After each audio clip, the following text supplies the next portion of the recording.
Professor que apresentou estudos, modelos, métodos e por aí adiante. Eu vou trazer um pouco mais a parte empírica. Mas, infelizmente, o Júlio, ao apresentar as suas recomendações, já me retirou uma parte significativa do que eu vinha aqui falar. Mas talvez isso, a boa notícia seja que vamos terminar mais cedo. Vou fazer por isso, está bem? E vou tentar aqui controlar o tempo. Pronto, dizer-vos, o meu nome é João Pedro Tavares, sou casado, católico e pai de 4 filhos. E faço esta apresentação que é pessoal e que é profissional. E é profissional porque, em contexto profissional, apresento-me da mesma maneira. Porque me quero apresentar diante de vós como pessoa, antes de me apresentar como profissional ou com títulos. Sou presidente disto, vice-presidente daquilo e que tirei esta graduação ou aquela graduação, ou fiz, enfim, o que quer que seja. E nós devíamos apresentar-nos diante dos outros como pessoas. E quantas vezes é que nos apresentamos como pessoas e quantas vezes é que nos apresentamos como profissionais, competentes, de sucesso, com uma grande carreira. Fiz uma carreira de consultadoria de 30 anos. Um sucesso. Uau! Fantástico, excepcional.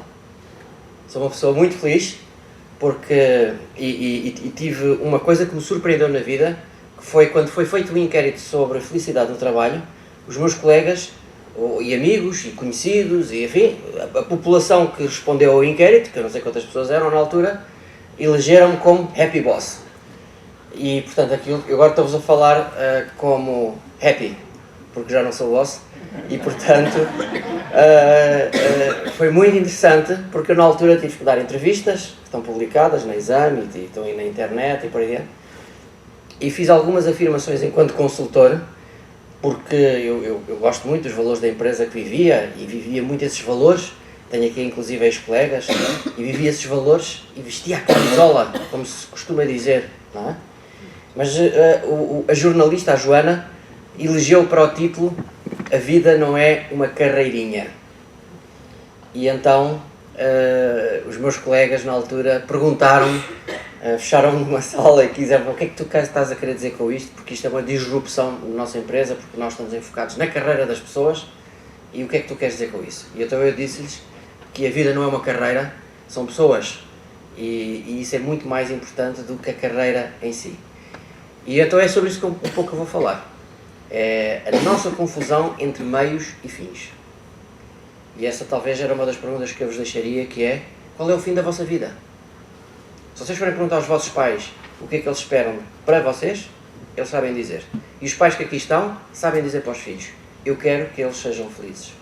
Aqui, na China, casando, ficando solteiros, licenciando ou não, eu quero que eles sejam felizes. E essa é a finalidade última das nossas vidas, ser felizes. E nós muitas vezes achamos que a carreira que é a finalidade última da nossa vida, e o ser promovido e por aí dentro. Vou tentar falar um pouco sobre tudo isso, e é por isso que quero... Fiz uma apresentação muito simples, não vos vou amassar com muita coisa, são 3 slides, um deles é a capa, só diz isto: mais, 2, mais. Confiança gera confiança, relação gera relação, ética gera ética, positividade gera positividade. Isto podia ser uma grande campanha de publicidade para uma empresa gasolineira no nosso país. Mas não é. É também, mas eu não estou a fazer essa publicidade. O que eu estou a dizer é que felicidade gera felicidade. E esse é o aspecto absolutamente determinante. E a pergunta que eu vos quero colocar, e como tenho 30 anos de consultor, eu faço muitas perguntas e não dou muitas respostas, a pergunta que eu vos queria colocar é: o que é que andam a gerar na vida? O que é que vocês andam a gerar? O que é que vocês impactam nos outros? O que é que andam a semear? Se eu semear bananas, colho bananas. Se eu semear espinhos, colho espinhos. Se eu semear rosas, colho rosas. O que é que nós semeamos na vida? O que é que nós andamos a plantar? O que é que nós estamos à espera? Se andamos a semear bananas, porquê é que estamos à espera de maçãs? Não vamos ter maçãs. E portanto, eu creio que este é um aspecto muito importante que nós devíamos questionar-nos. Felicidade gera felicidade, confiança gera confiança, Aprendizagem gera aprendizagem. E este é um aspecto muito importante. Quais são as atitudes da nossa vida? Estou numa atitude colaborativa ou defensiva? Partilho ou guardo para mim? Diogo Vasconcelos, um grande empreendedor social, já morreu há uns anos atrás, um grande amigo, dizia: nós somos aquilo que partilhamos. Não somos nada mais do que isso. Não somos aquilo que temos, nem aquilo que sabemos. Somos o que partilhamos. E isto é um aspecto muito importante. Como é que eu partilho tudo isto? Como é que eu partilho felicidade com os outros? Ou olho para os outros olho para a situação na vida como um problema ou como uma solução? Ou como um caminho? Como uma ameaça ou como uma oportunidade?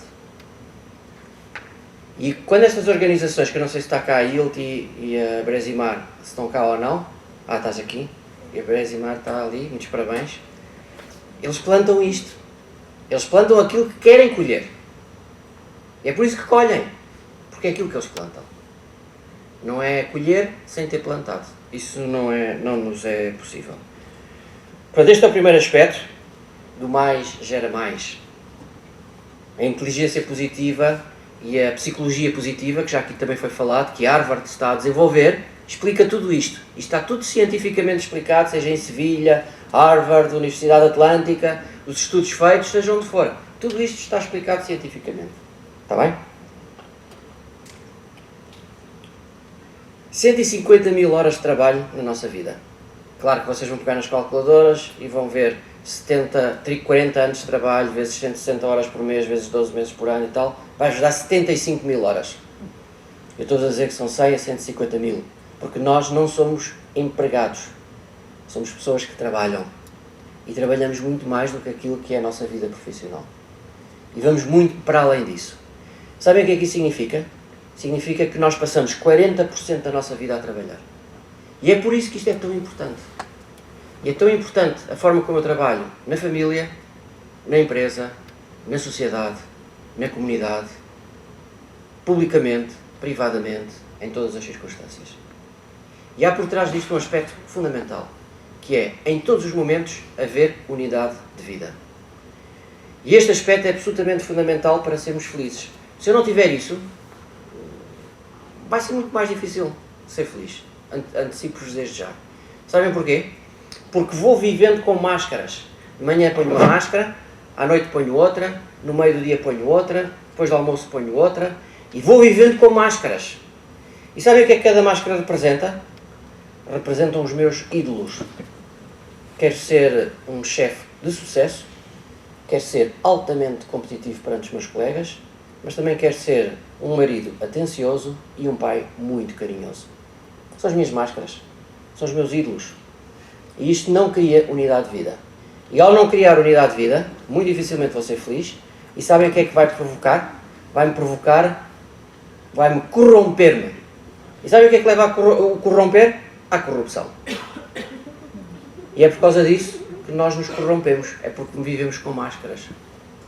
Portanto, se querem ser felizes e serem livres para ser felizes, vivam em unidade de vida. Apresentem-se como pessoas diante dos outros. São 40% da nossa vida a trabalhar. É muito importante. E na nossa organização ainda é mais importante.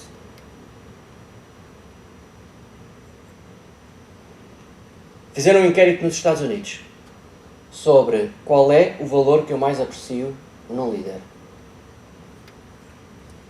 70% das pessoas responderam o mesmo valor. Qual foi esse valor? Carisma, capacidade de liderança, de direção, de chefia, capacidade de narrativa, de discurso, de palavras, capacidade de concretizar. Não. Foi honestidade. Honestidade é o valor da liderança. É o valor de um líder. E se eu não viver assim, sou uma contrafação de líder. Sou uma cópia. Sou um clone. Honestidade connosco para sermos honestos com os outros. Nós não podemos ser honestos com os outros se não formos honestos connosco. E portanto estão a ver o que é a importância do líder feliz e o que o Júlio comprovou aqui, cientificamente, e o que é a importância para todas as outras pessoas de viver desta maneira. Este é que é o maior dos carismas, não é a assertividade, o impacto, a energia, nem nada disso. Depois dizer-vos que, apesar de ter 30 anos de consultadoria e ter feito muitos trabalhos de reestruturação, transformação digital, tudo isto, e falar sobre tecnologia nas organizações, eu tinha sempre que apresentar resultados. Tinha que apresentar crescimento das vendas, rentabilidade, eficiência, eficácia. Eu tinha que apresentar tudo isso. Mas se eu queria ter unidade de vida, enquanto cristão, eu tive que passar a dizer uma coisa aos meus clientes, é que as pessoas estão no centro das organizações. As pessoas estão no centro das organizações. E se isto é verdade no passado, é verdade hoje e vai ser verdade no futuro. Com ou sem tecnologia. E estou absolutamente convencido disto que vos estou a dizer. A semana passada estive numa Universidade de Lisboa a falar sobre o impacto da tecnologia na sociedade e nas empresas. Não vou falar aqui sobre isso, mas antecipo-vos que a importância deste estudo não é uma importância para o presente, é uma importância para o futuro.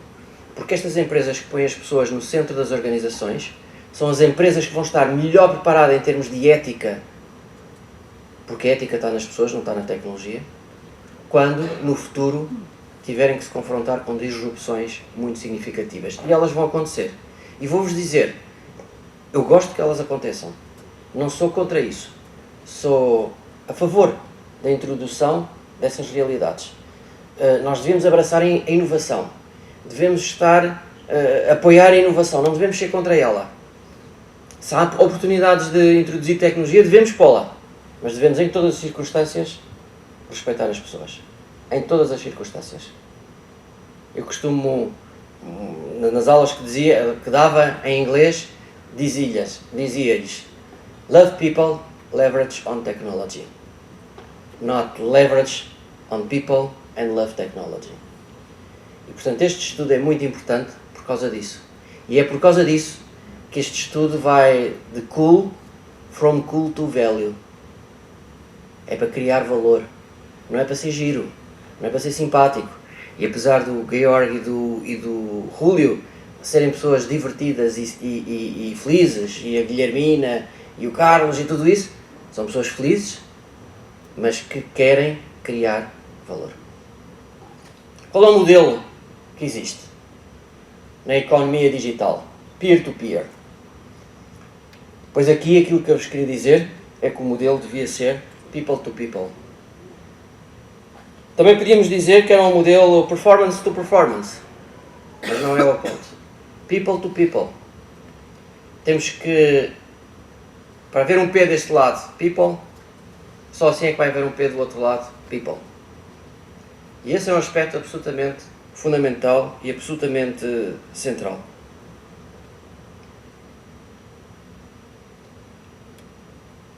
Não se trata de estar feliz, trata-se de ser feliz.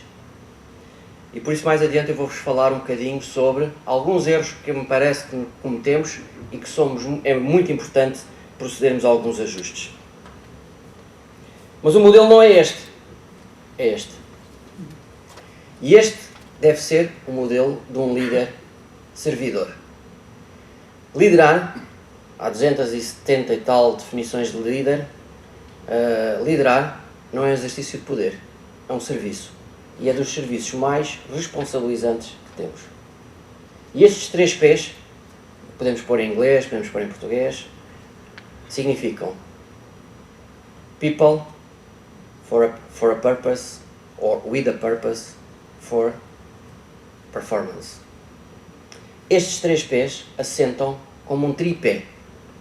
Nós, enquanto líderes, e aqui liderar não é ser chefe, é servir os outros como um todo. Desde logo tenho que começar por me liderar a mim mesmo. Todos nós aqui somos líderes. Temos que nos liderar a nós mesmos. Depois temos que liderar outros. Depois temos que liderar equipas. Depois temos que liderar líderes. Depois temos que liderar redes. Não vou falar sobre isso. Hoje não é sobre liderança. É sobre felicidade. Mas estes 3 P's são fundamentais. Viver com pessoas com um propósito. E é por isso que as pessoas são felizes. É porque vivem com um propósito. 2 operários numa catedral perguntaram-lhes, estavam a pôr blocos para construir uma parede. E perguntaram a um deles, o que estás tu aqui a fazer? E ele disse, eu estou a pôr blocos para construir uma parede. E ao segundo, o que estás tu a fazer? E ele disse, eu estou a construir uma catedral. Estou a construir uma catedral. Este é o meu propósito. Eu tenho sentido de missão. Eu estou a fazer isto, mas o meu fim é outro. E não misturo o fim e os meios. Quando o presidente Nixon foi a Cabo Canaveral e viu um homem a varrer no chão, perguntou-lhe, qual é o teu, what's your job? E ele disse, a minha missão é pôr um homem na lua, ainda que eu esteja a varrer o chão. Qual é a vossa missão? Qual é o vosso propósito de vida? Agora, tudo isto tem que trazer resultados, tem que trazer profit, tem que trazer performance, tem que trazer resultados. E nós, sem os resultados que comprovem tudo o resto, não vivemos. Só que as organizações e as pessoas existem para criar valor. Nós existimos para criar valor. As nossas organizações existem para criar valor. Só que a maneira como vamos medir valor no futuro não é apenas e só valor económico. Não é lucro. Quando eu falo para os empresários e gestores e lhes perguntava qual é a finalidade da tua organização? E eles diziam, é lucro. E eu dizia-lhes, pensava que era criar valor. Porque vocês aqui têm uma missão mais importante do que apenas o lucro. É, sim senhora, gerar margem, que é muito importante, é valor económico, mas é também valor social. É valor cultural, numa nova cultura de gestão, numa nova cultura de liderança, numa nova cultura de transformar o mundo. E por isso, este é um modelo que deve assentar para qualquer líder. Algumas lições. As lições que o Júlio deu, vou agregar mais umas. Win. O que é que nós dizemos muitas vezes? E win entre plicas. Vou pôr aqui entre plicas. O maior win da nossa vida é ser feliz. Não é ser presidente disto ou daquilo, ou CEO, ou o que é que seja. Ser feliz. Este é o maior ganho da nossa vida. Quando chegamos ao final, é isto, quando olhamos para trás, nós queremos. Para nós e para aqueles que nos são próximos. Sejam colegas, colaboradores, ou o que é que seja. Mas nós, muitas vezes, na vida, porque somos muito competitivos, vivemos numa relação de win-loss. Se eu ganhar e alguém perder, a soma é nula. Não criamos valor.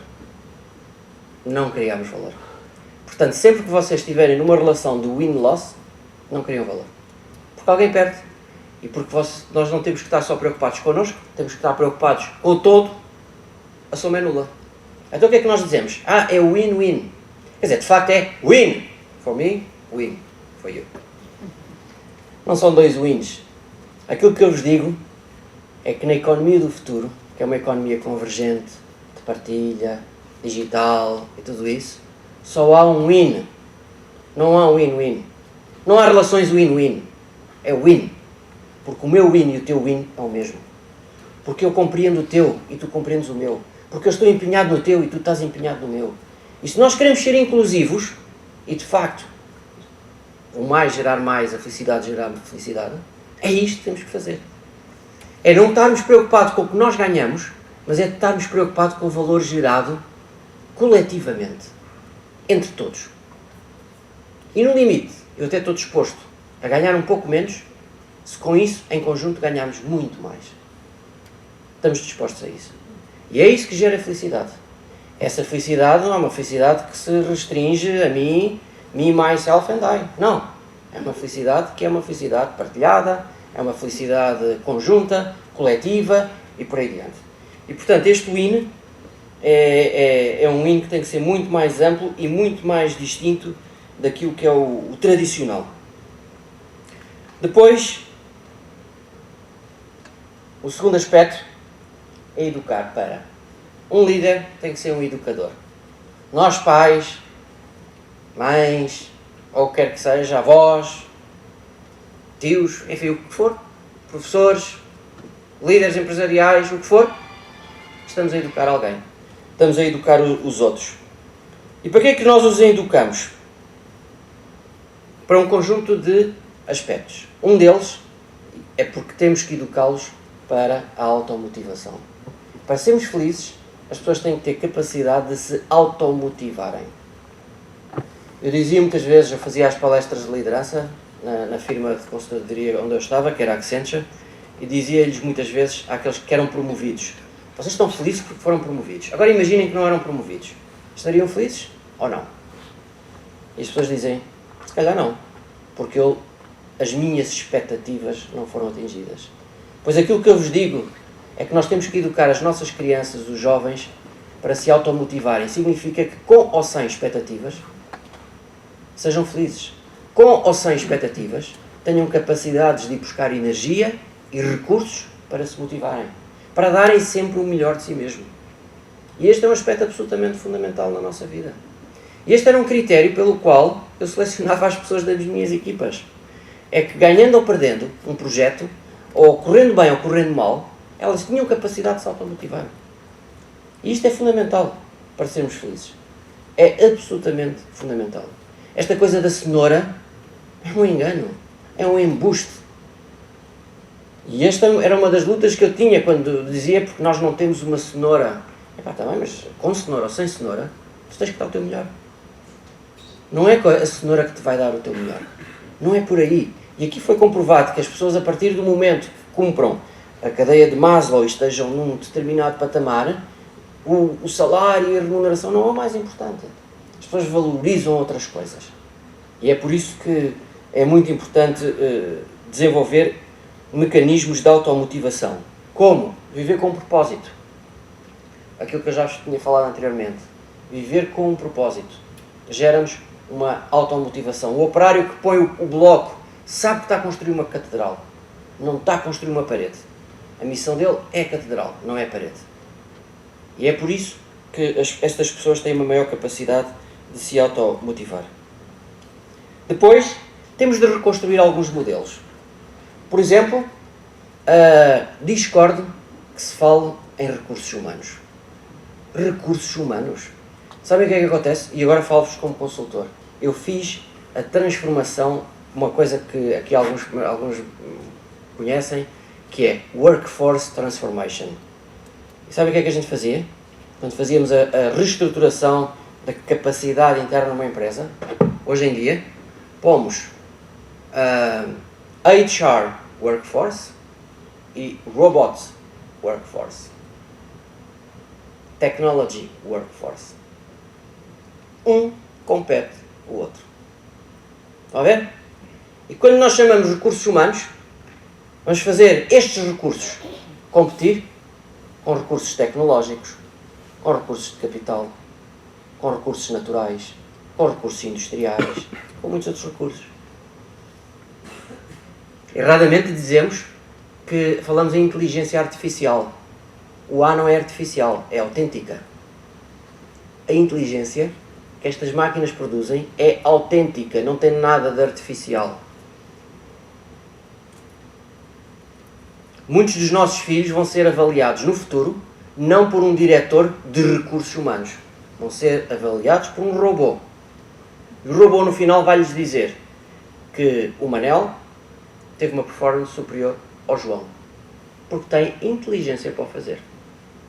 E sabem o que é que o dito diretor de recursos humanos vai dizer? Vai dizer: sorry, o robô, a máquina, a learning machine disse.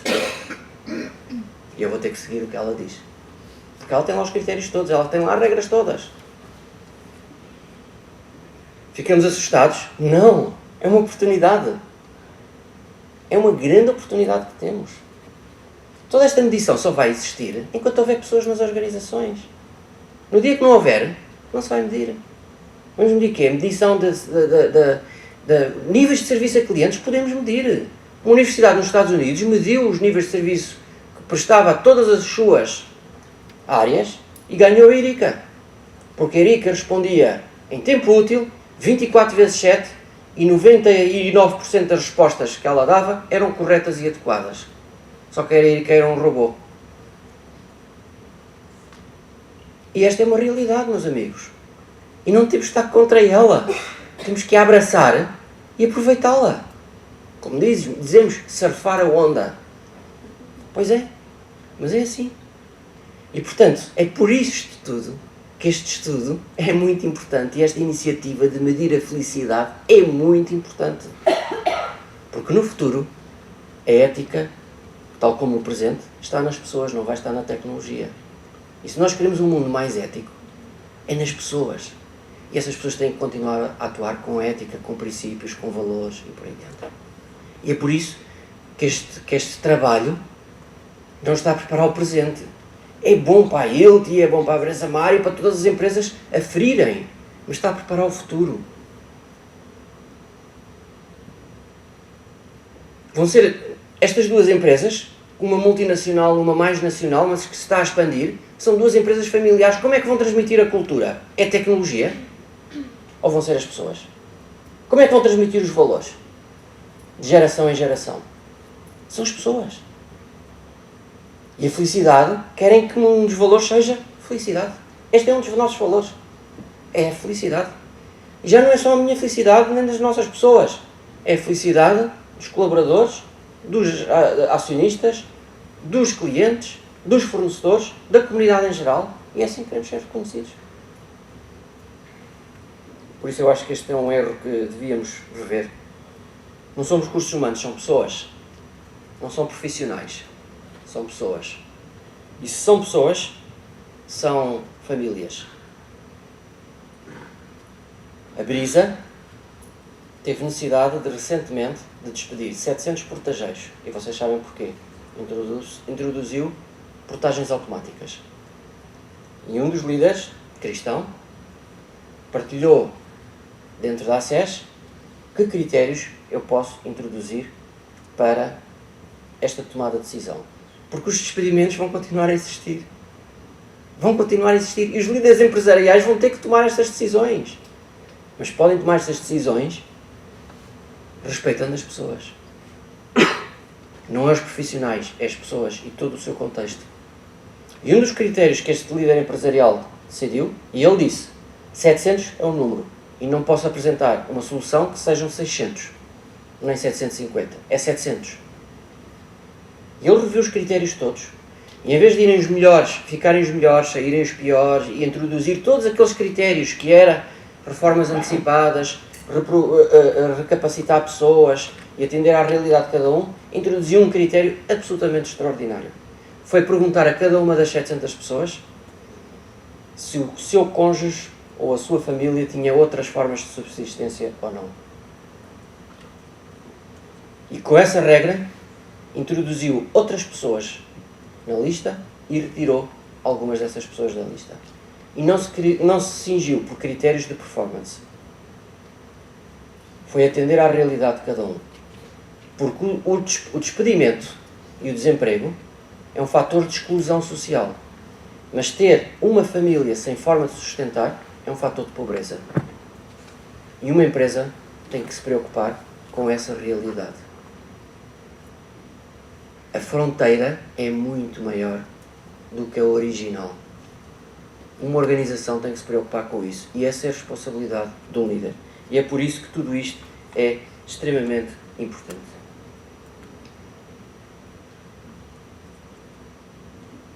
Depois o Júlio já disse, para sermos felizes temos que ser agradecidos.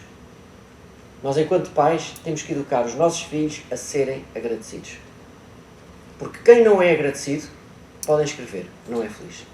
Aliás, se vocês fizerem um rewind de toda a vossa vida, vão ver que os momentos em que foram mais agradecidos foram os momentos que foram mais felizes e os momentos que foram menos agradecidos, porque alguém vos ficou de ver qualquer coisa e aquilo não é maneira de vos tratarem e porque os direitos estão adquiridos e, portanto, estão-me aqui a alterar tudo isto, são os momentos em que eu fiquei mais infeliz.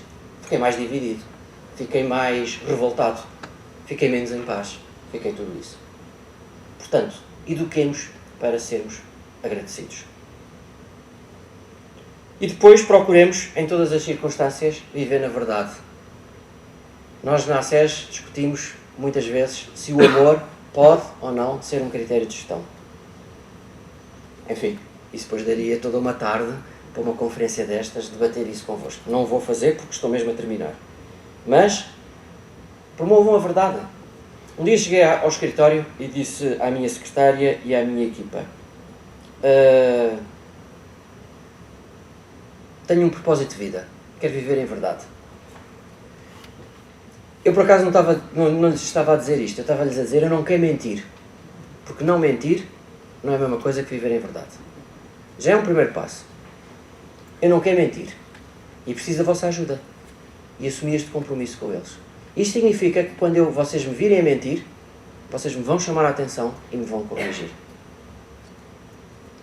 E este é um primeiro passo muito importante para viver a tal unidade de vida, para ser agradecido e para ser feliz.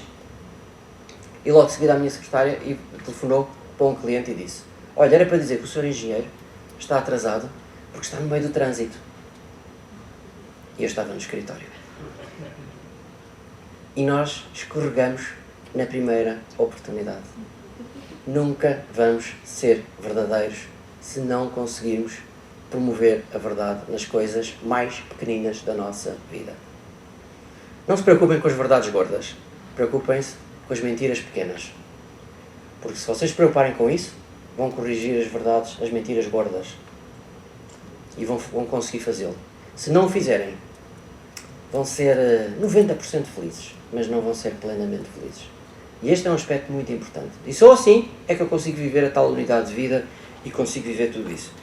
E vou-vos dizer, ao introduzir uma característica destas, eu estava a introduzir um fator de alteração cultural significativa na empresa, na organização. E estava a assumir um compromisso people to people. Não era professional to professional. Estão a ver? Porque estava a abrir-me a uma correção. Estava a fazer do erro uma oportunidade de aprendizagem. E dizia-vos há pouco que isto não é ser verdadeiro. Sabem porquê?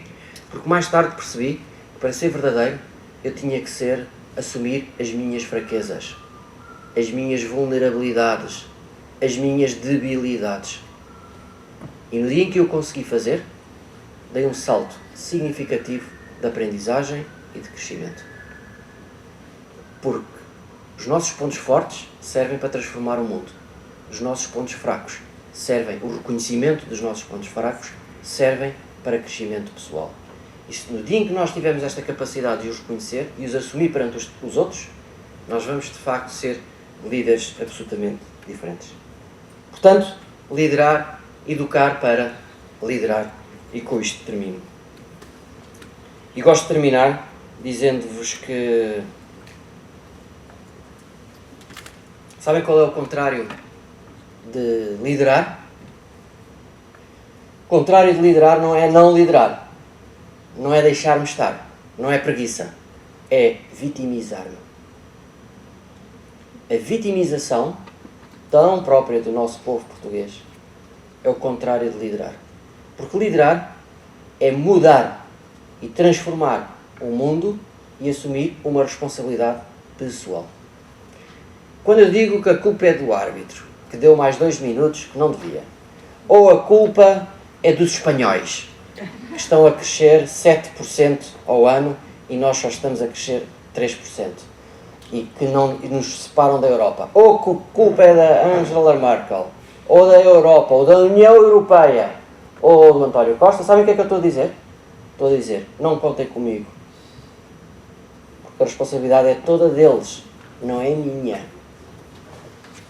E falamos nas nossas organizações em responsabilidade social, responsabilidade cultural, responsabilidade económica e tudo isso. Mas nunca falamos em responsabilidade pessoal. E responsabilidade pessoal é a chave para um caminho de maior felicidade. Porque ser feliz não é um direito, mas é um dever. Obrigado.